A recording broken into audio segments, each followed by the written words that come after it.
From the swamp to the stars, it is time for us to hit up little Timmy Seanor and the UFO report. Nobody's gonna know. They're gonna know.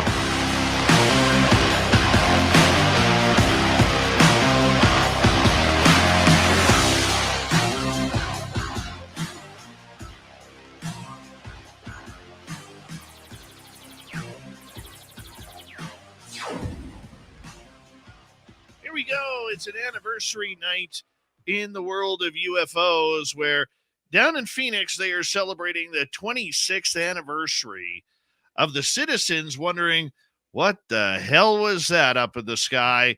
And our residents listening in on our two affiliates, the Rattler and the Bull down in Apache Junction, will probably recall the Phoenix Lights happened on this night 26 years ago. My man, Tim, I'll tell you, this is one of those stories that just will not go away. So many people saw UFOs that night. Your good friend Tom King actually recorded it, and we'll get into that in a little bit. But man, you know, to this day, I think studied case with the most evidence in ufology. What do you think, Tim? I totally agree. There were so many eyeballs and cameras that were up and looking up into the sky at that time in March of 1997.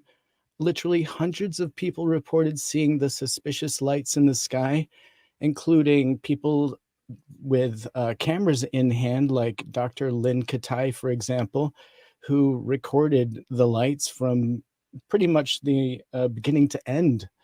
And so some claimed the lights were evidence of UFO activity.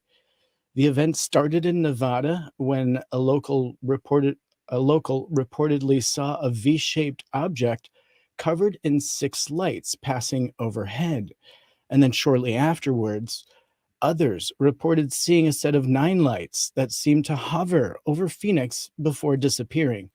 So multiple witnesses reported seeing the mysterious lights throughout the evening between 7:30 and 10:30 p.m. Many believed the lights were signs of extraterrestrial activity and called into the National UFO Reporting Center to describe what they'd seen. Arizona's then governor, Fylth Symington, revealed in a 2007 report that he witnessed the event firsthand. Symington described the events as otherworldly. It was much bigger than anything that I'd ever seen, he said, and it remains a great mystery. So one woman tweeted that we lived in Maryville at the time and we could see them clearly. We initially thought they were just military flares over the South Mountain. However, the Phoenix Lights also may have a straightforward explanation. And so visiting jets from the Maryland Air National Guard were using high-intensity flares over a bombing range near Phoenix on the night in question. However, the flares would have created quite a light show in the southwestern Arizona sky, but may not have appeared the way they were described by the UFO witnesses. And so, Dave, it definitely marked a moment in history, not just in UFO history, but I think kind of in the history of how the media was going to handle the topic. So, well, please. Here's the one thing, man. There are so many different storylines to this. Years later, we found out that actor Kurt Russell was actually flying with his son into Phoenix and actually was allegedly the first pilot to record the sighting, to report it in to the tower, which is interesting. We also know that Davis-Monthan Air Force Base was shut down and fighter jets were scrambled. And one of our former guests here, a paranormal investigator, Dave, who hasn't been on the show in a long time, but he was actually in the Air Force at that point and was locked in the cafeteria with the windows all closed. They were not allowed to look outside for whatever reason. You know, there were over 60 or 70,000 citizens who witnessed that event. And then, wanting answers, the next day, Governor Fylth Symington calls a press conference. There is local, state, and national media all in this giant press room, and makes an absolute mockery of his citizens by walking in a 10-foot alien gray, or an 8-foot alien gray, a man in a costume, who with handcuffs on, this alien with handcuffs on, and the alien walks up to the microphone and says, "I'm sorry," making complete fun out of this subject. And that is, granted, apparently, and people who live in Arizona will know better than me. Apparently, he wasn't a very, very clean governor. Got himself in some other trouble, but this was one of the reasons that led to his downfall, was treating his own citizens like they were stupid. Yeah.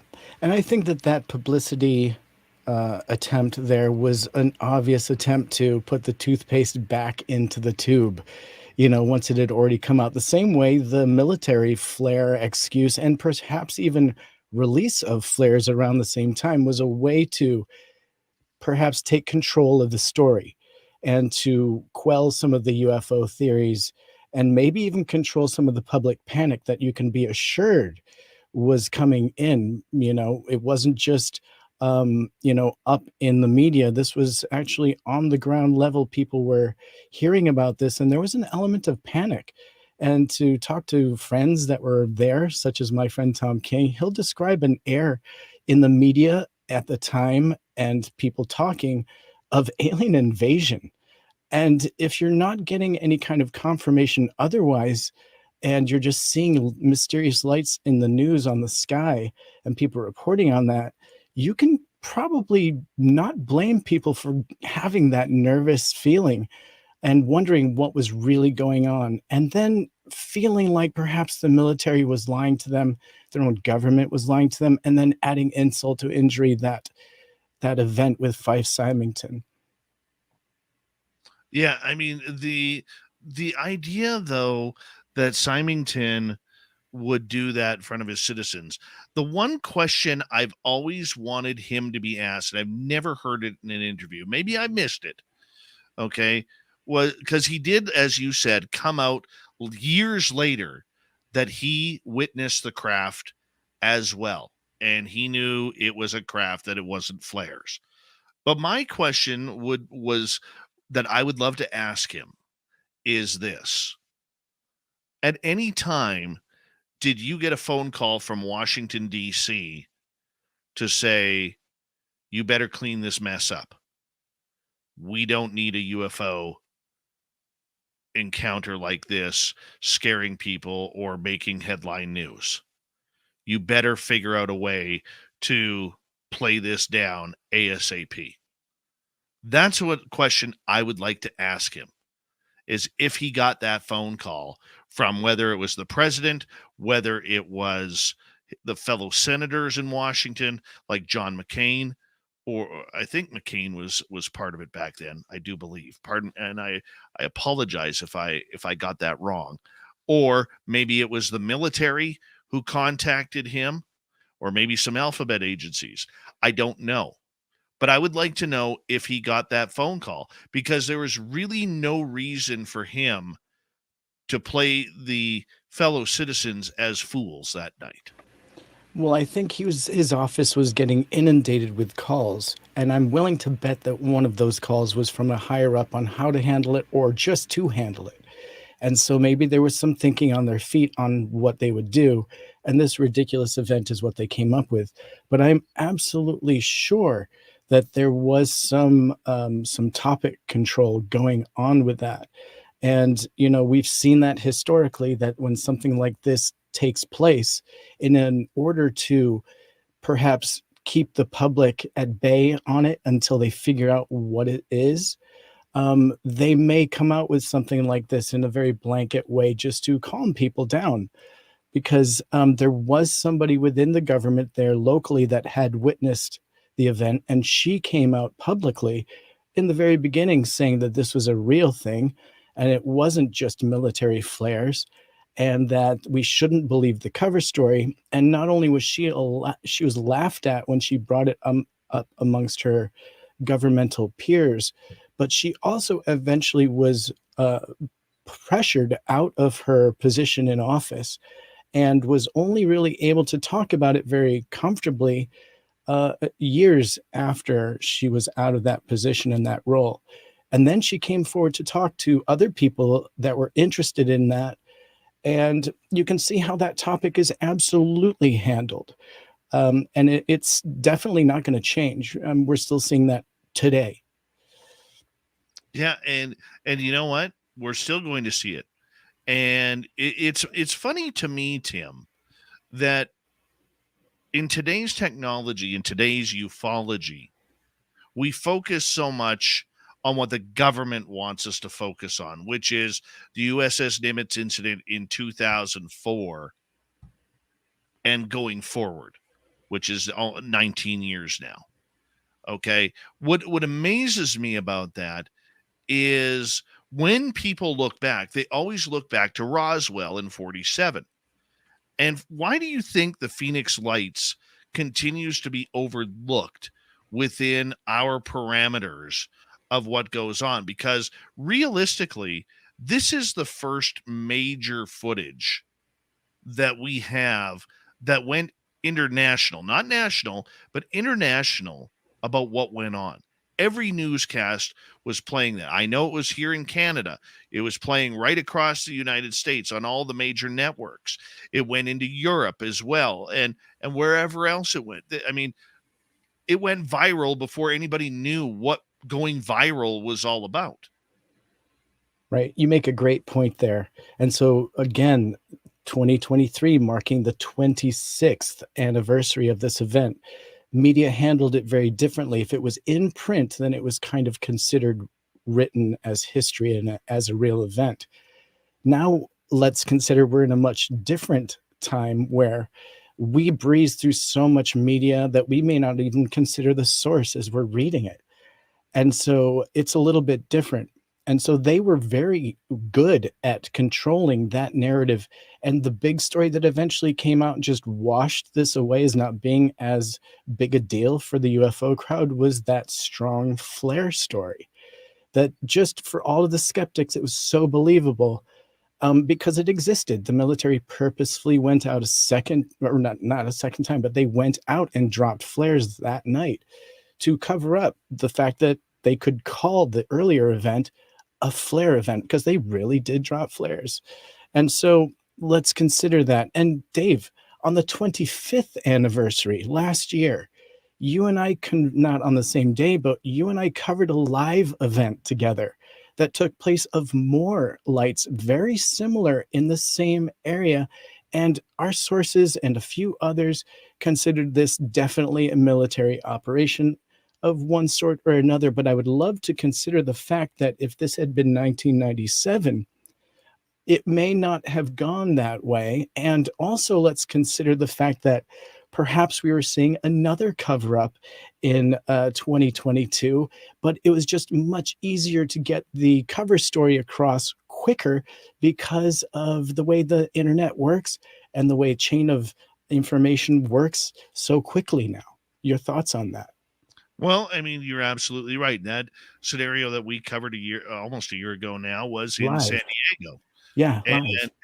and the media outlets were covering it live. At the time, we didn't know, and then we were waiting for confirmation to come on whether or not it was flares, which it ended up being a nighttime military exercise over the Pacific Ocean and then inland and near the Mexican border. I mean, even the Mexican news were covering it, that they didn't know at the time whether it was a UFO around the Tijuana area or not.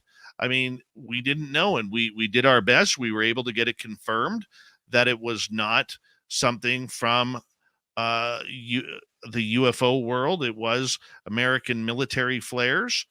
And the one thing that I remember going through that video with you, because the one thing on the one camera angle that we kept pointing to was they were still having airliners take off from the international airport down there. And you would think that if there was something strange like that happening in the sky, that they would not be launching and having, I shouldn't use the word launching because that's incorrect, but having airliners take off and get on their flight patterns. right? So much different than the Phoenix Lights, but I still think, and you hear me often, Tim, talk about this UFO Pandora's box. I still think that we have this story well within that box. We don't know what happened.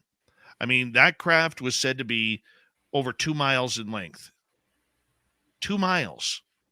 That's big. Yeah. And That's big. for witnesses, it was a life-changing event. I think that's a pretty big fact right there. Absolutely. Absolutely. So, I mean, wherever it goes, the Phoenix Lights, I still think, is one of the most important sightings ever. And I would really love to see more focus on that. I mean, the work that Dr. Lynn Katai is doing in Phoenix regarding this and still trying to drum up sources, still trying to drum up news and camera footage and everything. She hasn't let this go in 26 years. And good for her on that. And she's been dogged on it. And, many people will say that, it's gone from her being a researcher to almost like it's a a self-fulfilling prophecy at this time, but I don't believe that. I think her heart is in good order, and people should check out her work regarding the Phoenix Lights, because there is more to this. If it wasn't UFOs, all the military bases around the Phoenix area would not been put on high alert. And that is something that you need to check on as well. All those Army bases, the Air Force bases around Phoenix were all on high alert. And I apologize to those in the military if that is not the correct terminology. Canadian guy here, never served. Okay, so forgive me on that. But I mean, I just find it interesting, man. And I wish that case got more attention because it deserves it. Yeah, and just to quickly point out, Tom King still has his cameras pointed to the sky, and he's capturing stuff there.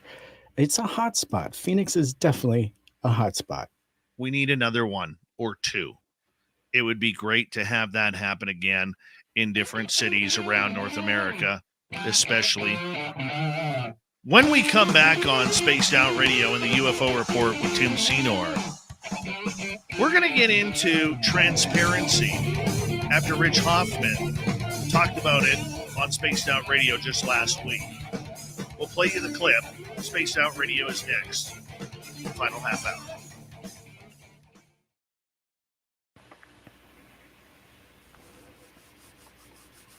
Let me just line this up, Timmy, because I forgot to earlier. Well, I know you had jalapenos for lunch today, or dinner perhaps. So let's continue that spiciness into the next segment. I'm pretty excited to get into this. It was a spicy chicken burger from A&W.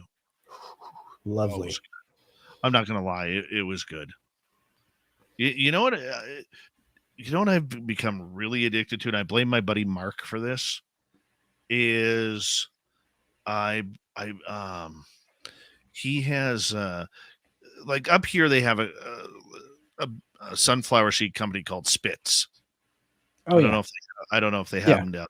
We've got them. Okay. Long story short, okay, is they have this flavor called cracked pepper, and you put them in your mouth and they just give you that right, just perfect burn. Oh, yeah. Just that burn that just makes you feel, oh, that hurts, but that just that hurts so good, Oh yeah. Yeah, that's great. You're addicted to Spitz. I love it. Oh yeah. Yeah, the seasoned are good. Dill pickle are really good. The dill pickle ones are really good. That's a very Canadian thing to say. I know. Do you like Canada? Is that okay? No. No mispronunciation. No, we don't like that. Yeah. I have to tell you, I love Canada.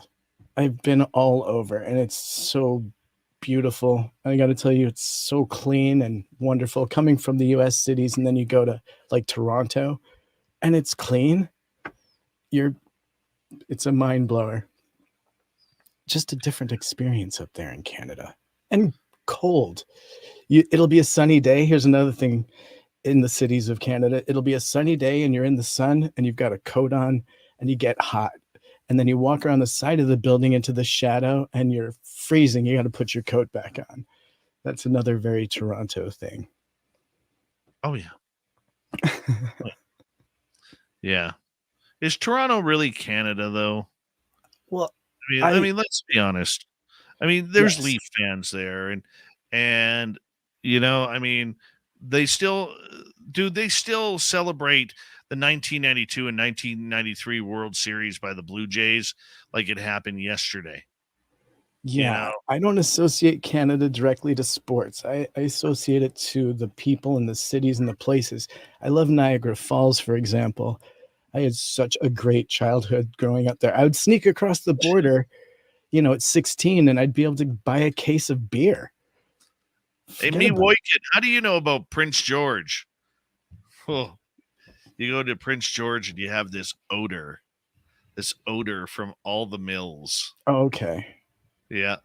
Yeah. Brendan Squirrel, how you doing?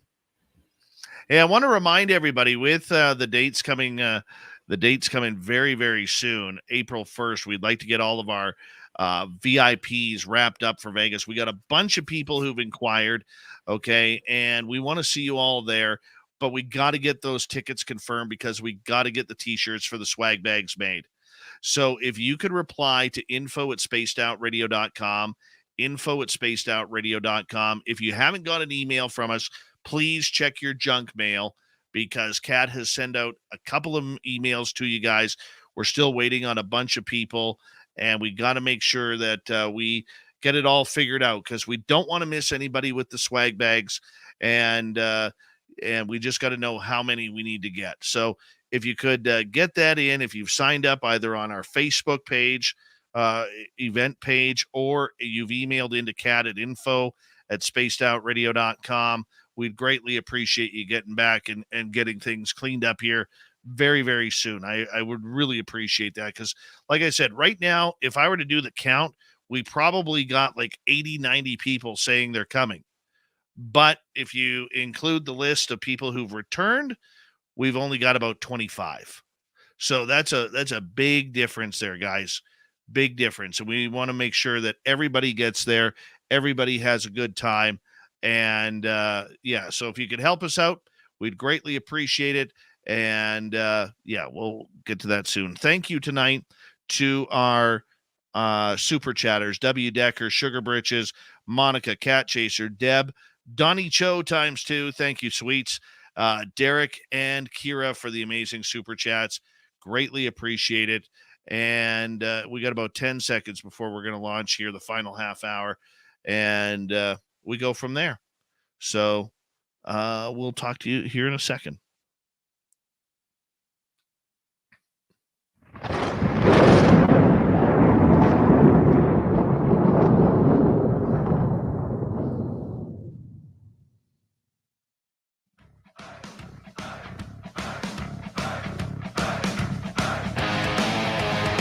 We rounded third. We're heading for home tonight on Spaced Out Radio. Good to have you with us. My name is Dave Scott. Very much appreciate earning your listening ears. Want to remind you that if you missed most of this show or others, do us a favor, check out our free archives at youtube.com/Spaced Out Radio. Do old Davey the favor. Hit that subscribe button. Our website is spacedoutradio.com. We have a plethora of features for you. Rock out to Bumblefoot, read the news wire, check out our swag as well.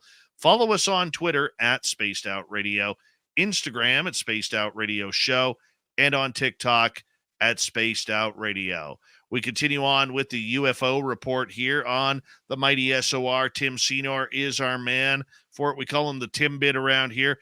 Now, Tim, just last week we had Mr. Rich Hoffman on. He's part of the SCU. He is part of working down on government rockets and contracts with the Army and everything. He has been studying UFOs for 54 years. And the gentleman is a brilliant man. I think let's give him all due respect and courtesy for that. But when we had him on the show, he seemed to get a little testy about the idea of transparency when it comes to UFOs. Before we play this clip, what's your thoughts? I'm going to try and explain both sides here because I'm a little on the fence when it comes to this as a general topic, because I agree that science needs to be blind. They don't need to know their sources. They don't need to know how they're getting that information. They just need that raw data. And it can be probably frustratingly tedious to go through all of the BS that you have to go through and all the red tape in order to get to that data. So things that can simplify that for them, such as Enigma or such as any group that comes forward with data, is going to be attractive, right? But there's a lot of missing pieces when it comes to just accepting everything. You can't just accept everything. And so that's when I start flipping to the other side, and I'm like, well, a lot of things have to happen before you make some decisions on who you're going to work with. So I'm right down the middle right now, and I'm going to discuss both sides and why I'm right down the middle. You want me to play the clip?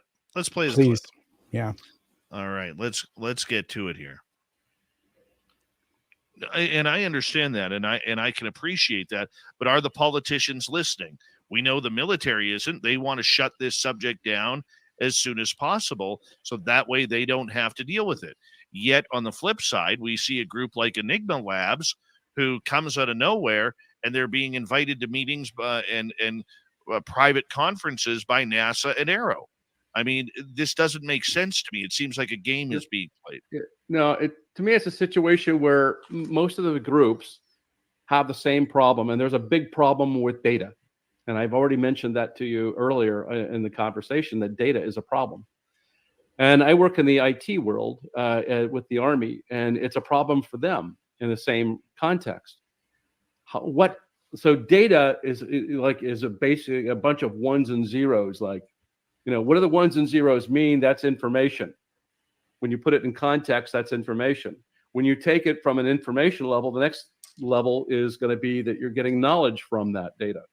So unless I can take the data and bring it together and synthesize it from multiple pieces of equipment, by the way, if I can get those things to work cooperatively, make sure that they're all timed so that I get this one synced with this one, and I get them, they're completely collaborated, I might be able to then say, well, this caused this effect to this device that it didn't do to that device.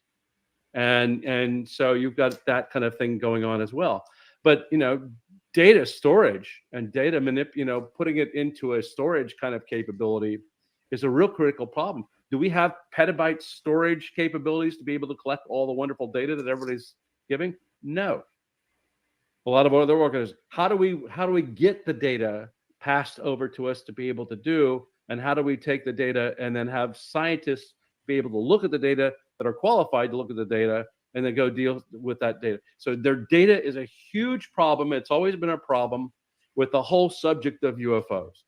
And getting a database, because there's many different data, everybody's got their own little database. They're not coming together, and they're not allowing us to share and go to one source to be able to get all of the relevant data that we need about the time, the duration of the sighting, the location, GPS, coordinates, and everything else that we need to be able to have in order to be able to put together some sort of a study. And Enigma is attempting to try to tackle that. And fortunately, Enigma is getting funded to be able to go and tackle that big ugly beast of putting all the data in one repository, allowing you then to add in machine learning and artificial intelligence that can help you to solve this phenomenon. So I personally applaud Enigma for what they're doing, and I'm glad somebody's getting it, because guess what? Even Ryan Graves' group, our group, everybody else, we don't have the money and the capability of putting together that kind of tool to be able to help us to do that. The problem with Enigma, though, from a publicity standpoint, is they aren't announcing who their members are. Everything seems top secret on their Everybody website. expects that has to be transparent. Everybody thinks that it has to be open and transparent. Donors have to be open and transparent. Every aspect has to be publicly viewed. I disagree with that. Well, we'll agree to disagree on that, because if you want the public's trust, Yeah. at least tell us who your I investigators. don't want the public's trust. I want scientists to be able to go to a single source to get good information, and that's not the general public per se. Those Tim, I'm going to pause it right there. Yeah. I think that was a very, very important part. And I'm going to roll the rest of it here momentarily. But I think that was a very important part of what he said. He's not interested in the public perspective. That, to me, is the science part of it. I'm not letting him off the hook here. Okay? That's the science part, because there's too many voices going on that they have. What he's saying is they have to concentrate on what the data shows. I get that, but you just can't cut off a bunch of people who have given you their stories for free, their information, their knowledge, their downloads, their evidence, from maybe scars on their body to grass burns on their property. Okay?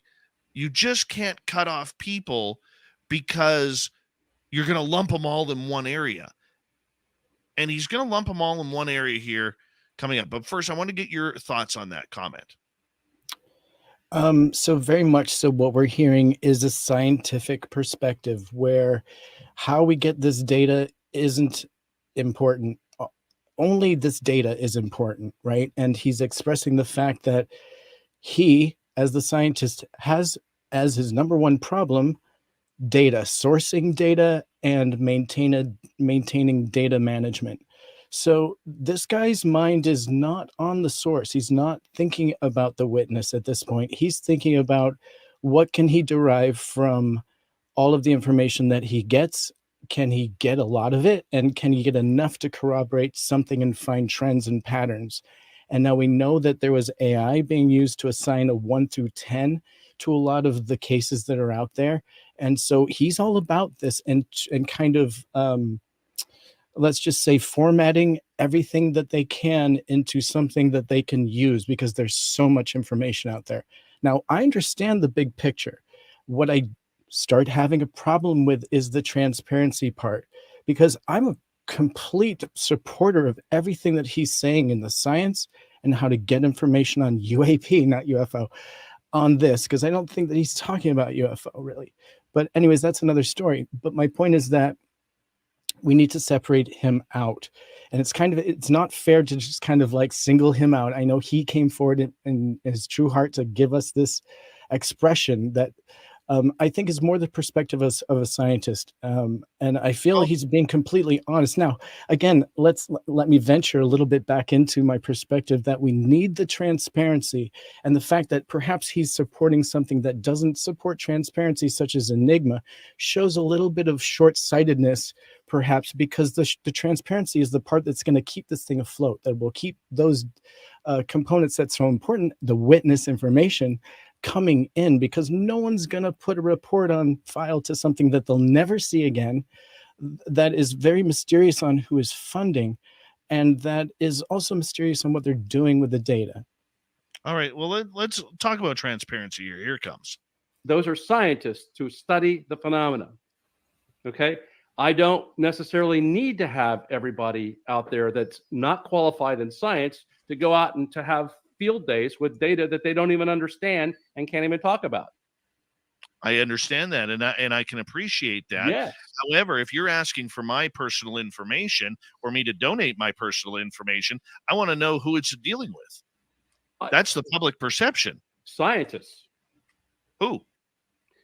Scientists like SCU, scientists like the AIAA, scientists like the Galileo Project, scientists who want to be able to study the phenomena should be able to go to a single source to get that. And there's nobody out there in the entire world that's tackling that in that way. I'm going to stop it right there, Tim. Please because do. You list all of those groups that he lists right there that are going to be using the Enigma Labs for their research as a one-stop shop, what that tells me is they're all tied together. They are Bingo. all coming under one umbrella, and independent research is going to suffer. Right. And we know that even in just the past week, SCU has announced that they're collaborating with more and more agencies, such as, well, we know that they're working with Galileo in some aspects. That's not new. But we also now know that they're working with the UFO Historical Research Center and Project Hestelin. And obviously, they're still working in some capacity with UAPX. And so we can only assume that this is the kind of collaboration that they hope to continue. And what they hope to get out of that is probably more along the lines of what you and I are discussing, which is having control over the information and not really being very transparent with any of what they're coming out with. And even as recent as today, announcing their accepting of 3 papers through the AIAA. So SCU announced that they have 3 papers that they're going to be submitting to the American Institute of Aeronautics and Astronautics. And so the 3 papers, by the way, and this is a whole nother topic, really, the 3 papers that they're submitting are, one is on, let's see, the Unmanned Aircraft Systems Sighting Reports, a preliminary survey, nothing to do with UFOs, aerodynamic interactions and turbulence mitigation by unidentified aerospace undersea phenomenon. Again, not directly about UFOs.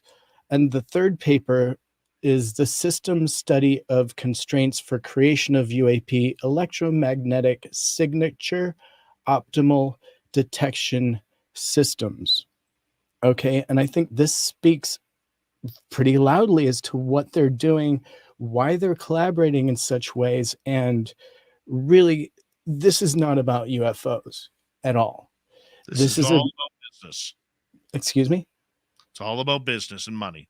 And it's about seeking out balloons and things that are, potentially man-made. Well, let's continue on here. Please. Okay, because we're going to get to a little bit more because he starts to get heated here. And so I come back to the fact that I'm glad somebody is being willing to do that.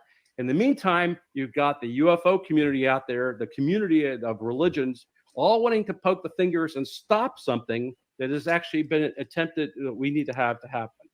And so that's where I'm at. I'm looking to be able to solve the phenomena in my lifetime, and I can't do it when I've got finger pointing going on and people knocking each other down in their own respective. We need to be respectful, and we need I agree. We need to encourage that kind of thing to happen, regardless. I understand that, and I appreciate that. But there are many out there, myself included, who would like some transparency. I understand that. Do you get the transparency from your government? The Canadian government, I am so far. No, yeah. There's things that the Canadian government's not telling you either. We're working with the Canadian government to help. I know you are. By the way. So I know that. Time out a second. Who do you think started it? I don't know. I really don't care. There we go. There we go. Yeah. He doesn't care. He doesn't care about who's starting things. He doesn't care about the UFO public. And you know what? I'm going to defend him a little bit here. Okay, I'm going to go off my rails a little bit, defend him a little bit here, because ufology has gotten so crazy over the last couple of years that it is anarchic. It is, as I like to call UFO Twitter, is a cesspool of drama that really doesn't help the topic. And I can understand where Rich Hoffman, who was just speaking on that tape, says we don't need that. We don't need that. But you can't lump somebody who has a podcast or a YouTube channel, okay, who is acting all big and tough because they have a microphone. You can't lump them in with the drama queens and drama kings of UFO Twitter with people like Grant Cameron or Richard Dolan or the late Stanton Friedman, Peter Robbins, okay, and many, many others, Melinda Leslie and Lorian Fenton, and all of these great ufologists that have been doing this for 25 to 50 years. You can't come out and say, well, I'm a scientist, so I'm better than you. These people have worked their tails off to try and get this story out there. Okay, as far-fetched as some of those stories may come out, I will go to war for Grant Cameron at any time. Anytime I will go to war for him. Not only because he's a fellow Canadian, but the fact is he has investigated 100 times more than what any of these guys have. They're worried about the screws and the bolts and the G-forces and the propulsion. Grant's talked to people who've actually flown the ship, got the binary downloads, the missing time and the messages that come with that. You're telling me that's not important as a part of the research? And by the way, Rich, if you don't have a craft that's down, how are you going to build it? How are you going to figure it out? And as far as the transparency goes, we got 3 minutes, so I'm going to hurry up here, Tim. As far as the transparency goes, how do I know Enigma Labs isn't one of those prank phone calls that I get from India or Pakistan asking for my tax revenue, or that my Google account is overdrawn, or my Amazon card is overdrawn? I want to know who's taking my information. Shouldn't be a secret. I contact MUFON, even though MUFON's now in bed with all this crap. I contact MUFON. I have a name, a phone number, a group, and everything of who I can talk to.